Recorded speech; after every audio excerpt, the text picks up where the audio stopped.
Hola chicos, bienvenidos al curso de Física 120. En este podcast hablaremos de campo magnético, fuerza entre corrientes filiformes y leyes de Gauss y Ampère relacionadas con el campo magnético. Antes de comenzar la clase, recordemos los siguientes conceptos. Ley de Lorentz. La ley de Lorentz corresponde a la fuerza electromagnética total experimentada por una carga puntual en presencia de un campo eléctrico y otro magnético, reuniendo la fuerza eléctrica derivada de la ley de Coulomb y la fuerza magnética. Fuerza magnética sobre una distribución filiforme de corriente. Un caso particular de la fuerza magnética corresponde a la fuerza que experimenta una distribución filiforme de corriente en presencia de un campo magnético externo, la cual se encuentra dada por la integral sobre la distribución de la corriente y el producto cruz entre los diferenciales de largo de la distribución con el campo magnético. Flujo de un campo vectorial. El flujo de un campo vectorial a través de una superficie se define como la componente del campo que es perpendicular a dicha superficie por el área de la misma. Recordamos así la ley de Gauss en el campo eléctrico, a partir de la cual identificamos que el flujo eléctrico se relaciona con la carga encerrada, la cual corresponde a la fuente escalar del campo eléctrico. Campo magnético de una carga puntual. Experimentalmente, se demuestra que una carga puntual que se desplaza a una velocidad v y que instantáneamente se encuentra en r' respecto a algún sistema de referencia inercial, origina un campo magnético en un punto r referido al mismo sistema, cuya magnitud es proporcional a la carga y a su velocidad, la que decrece con el cuadrado de la distancia a la misma. Además, su dirección rota alrededor del eje de desplazamiento de la carga, por lo que en virtud de las propiedades del producto cruz, encontramos que su dirección se encuentra señalada por el producto cruz entre la velocidad y el radio vector posición de la carga. Posición que expresaremos como r menos r'. Así, el campo magnético queda expresado como mu sub 0 por la carga por su velocidad, producto cruz entre la posición ya anteriormente descrita, todo esto dividido por 4pi por la magnitud de la posición al cubo, donde mu sub 0 corresponde a la permisividad magnética del vacío y tiene un valor de 4pi por 10 elevado a menos 7 newton segundo cuadrado por coulomb cuadrado. De la expresión descrita es inmediato observar que el campo magnético de una carga puntual forma círculos alrededor de la carga, cuya magnitud y campo eléctrico va decreciendo con el cuadrado de la distancia de la carga, y además disminuye a medida que se acerca a su eje de desplazamiento en donde es nulo. Dicha condición se visualiza con mayor claridad empleando coordenadas cilíndricas definiendo el eje z sobre el eje de desplazamiento de la carga. Observamos que la dirección del campo se puede obtener con sencillez a partir de la regla de la mano derecha, extendiendo su palma en la dirección de la velocidad y cerrándola en dirección del radio vector. De esta manera, la dirección señalada por el pulgar es la del campo magnético. En virtud de las características rotacionales del campo, se puede definir el campo como uno de tipo selenoidal, ya que sus líneas de campo forman curvas cerradas alrededor de la carga, a diferencia del campo electrostático, cuyas líneas de campo comienzan en las cargas positivas y terminan en las negativas. Campo magnético de una distribución de corriente. El campo magnético de una carga puntual es lineal respecto a la magnitud de la carga y su velocidad, por lo que el campo magnético de una distribución de cargas corresponde a la suma vectorial del campo magnético individual originado por cada una de las cargas. Este es el principio de superposición de campos magnéticos. En general, para una gran cantidad de cargas en desplazamiento, como ocurre en los conductores, no conocemos las posiciones relativas ni las velocidades de cada una de ellas, sino más bien las expresamos en función de la intensidad de corriente o la densidad volumétrica de corriente. Por ello, que resulta conveniente ordenar la suma de los campos de una distribución de cargas, realizando una suma por unidad de volumen que considere la cantidad de cargas contenidas en él. Así, sean m los elementos de volumen sobre los que se define una distribución de carga, cada uno identificado como m sub j, con carga q sub j a velocidad v sub j, podemos establecer la siguiente relación. Mu sub 0 por 4pi por la sumatoria de cada elemento de volumen, punto cruz el radio vector posición de cada elemento por la magnitud del radio vector posición al cubo. Aquí podemos dividir y multiplicar convenientemente por el volumen infinitesimal en que suponemos que se encuentran las q sub j cargas, modificando la expresión anterior de tal manera que m sub j por q sub j por v sub j queda dividida por un diferencial de volumen, mientras que el radio vector posición y su magnitud queda multiplicada por este diferencial de volumen. De esto podemos reconocer la cantidad m sub j por q sub j por v sub j dividido por un diferencial de volumen como la densidad volumétrica de corriente J, por lo que al tomar el límite en que los elementos del volumen tienden a cero, la expresión anterior se convierte en la integral dependiente de J sobre el volumen de distribución de las cargas. Si en particular la distribución de cargas es filiforme, formando un hilo o alambre muy delgado, la integral anterior puede ser reescrita integrando primero sobre la sección del hilo, así obteniéndose la intensidad de corriente, y luego integrando a lo largo del hilo, donde su diferencial tiende evidentemente a la misma dirección que J. Fuerza entre corrientes filiformes. Si tenemos dos distribuciones filiformes de corrientes I' e I, la fuerza magnética originada por I' sobre I se obtiene determinando el campo magnético originado por I' en cada punto de I, y luego, empleando la expresión de la fuerza magnética deducida a partir de la fuerza de Lorentz, este resultado es conocido como la ley de Biot y Savart,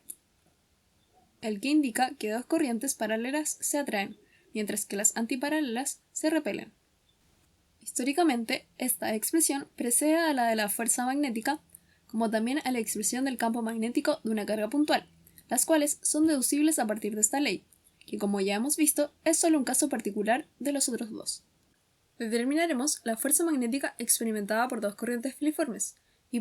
e I, que se encuentran paralelas y son de largo infinito. Para ello consideramos a ambas corrientes separadas a una distancia d, tomando por eje z el de I'. Así, el campo magnético originado por I' se obtiene de acuerdo a la expresión dada por mu0 por I' por 4pi por la integral de dz' en z-tongo, punto cruz el vector x, y, z menos z'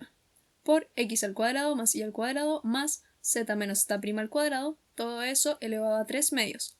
y la integral va desde menos L medios hasta L medios.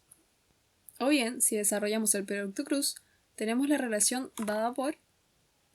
mu0 por I' por el vector menos i, x, 0 por 4pi por la integral de dz' por x al cuadrado más y al cuadrado más z menos z' al cuadrado, todo esto elevado a 3 medios, y la integral va desde menos L medios hasta L medios. De esta manera se observa que el campo magnético rota alrededor del eje X, sobre el plano XY.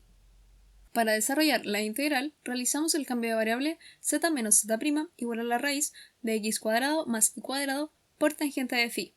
Luego, con un poco de álgebra y desarrollando la expresión, llegaremos a 1 por x cuadrado más y cuadrado por seno de alfa menos seno de beta, donde los ángulos del cambio de variable se pueden identificar como aquellos con que se visualizan los extremos del alambre desde el punto del cual se desea calcular el campo magnético. Así, si el largo tiende a infinito, estos ángulos son pi medios y menos pi medios, respectivamente, por lo que la expresión resultante del campo está definida por mu0 por I' por el vector menos i, x, 0 por x al cuadrado más y al cuadrado, o bien, en coordenadas cilíndricas, queda como mu0 por 2pi por I' por raíz de x al cuadrado más y cuadrado. Esta expresión nos demuestra que la magnitud del campo creado por una corriente filiforme decrece con la distancia a la misma, y no con su cuadrado, como ocurre con el campo magnético de una carga puntual. Luego, para encontrar la fuerza experimentada por la corriente I, podemos por simplicidad situarla en un eje paralelo a z, situado en x, y, que es 0, d, por lo que la fuerza magnética que experimenta se encuentra de acuerdo a la fórmula dada por integral de la corriente por el diferencial de R, punto cruz el campo, integral que va desde menos L medios hasta L medios, y por ser el campo magnético constante en toda su extensión, el cual está dado por mu0 por I' por 2pi d en I tongo, encontramos que la fuerza experimentada por I corresponde al producto de las corrientes por el largo por mu0 sobre 2pi por d, en dirección y sentido hacia la corriente I'.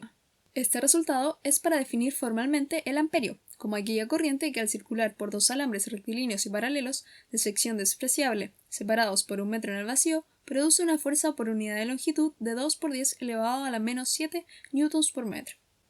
Ley de Gauss del campo magnético. Sabemos a partir de la ley de expresión del campo magnético de una carga puntual que las líneas de campo magnético carecen de fuentes y sumideros, esto es, que no son abiertas. Este hecho se pone de manifiesto y tiene consecuencias importantes que son plausibles al determinar el flujo del campo magnético a través de una superficie, el cual sabemos que se define como el producto entre la componente normal del campo de una superficie y el área de dicha superficie, representado por la integral de superficie por el flujo a través de esta. Así, al calcular el flujo a través de una superficie cerrada, por analogía con el campo eléctrico, sabemos que el resultado es siempre nulo, ya que las líneas de campo magnético no son abiertas, por lo que en cualquier superficie siempre sale la misma cantidad de líneas que ingresa. Esta ley se conoce como la ley de Gauss del campo magnético, y físicamente se debe a la inexistencia de fuentes escalares para el campo magnético, que en el caso del campo eléctrico corresponden a las cargas eléctricas, lo que nos permite decir que no existen cargas magnéticas o monopolos magnéticos aislados. Ley de Ampère. La ley de Ampère es una expresión integral que permite relacionar el campo magnético con sus fuentes, correspondientes a la corriente eléctrica, jugando un papel similar a la ley de Gauss para el campo eléctrico. Para comprender su origen, podemos recordar convenientemente la expresión del campo magnético de una distribución filiforme e infinita de corriente, la cual sabemos decrece con 2π por r. Si tomamos su integral de línea a lo largo de una trayectoria cerrada circular de radio r concéntrica con el alambre, encontramos un resultado interesante, y es que al ser la magnitud del campo constante la circunferencia y su dirección tangente a la misma, el resultado es mu sub 0 por i, el cual solo depende de la corriente total encerrada. A pesar de ser un caso particular, este resultado es general y válido para cualquier distribución de corriente que verifique el principio de conservación de la carga en condiciones estacionarias. Esto para cualquier superficie en cuyo borde se determine la circulación del campo magnético. Así, la ley de Ampère establece que la circulación del campo magnético a través de cualquier curva cerrada es proporcional a la corriente total encerrada. Observamos que el resultado anterior no es válido para un alambre de largo no infinito. Esto se debe a que no es consistente con el principio de conservación de la carga en sus extremos, ya que en uno de ellos se crearía carga que origina una corriente y en el otro se acumularía. No obstante, dicha condición ya no sería estacionaria. Damos por finalizado esto dejándoles un resumen con todos los conceptos que acabamos de ver y les dejamos unos consejos de gran utilidad. Nos encontramos en el próximo podcast.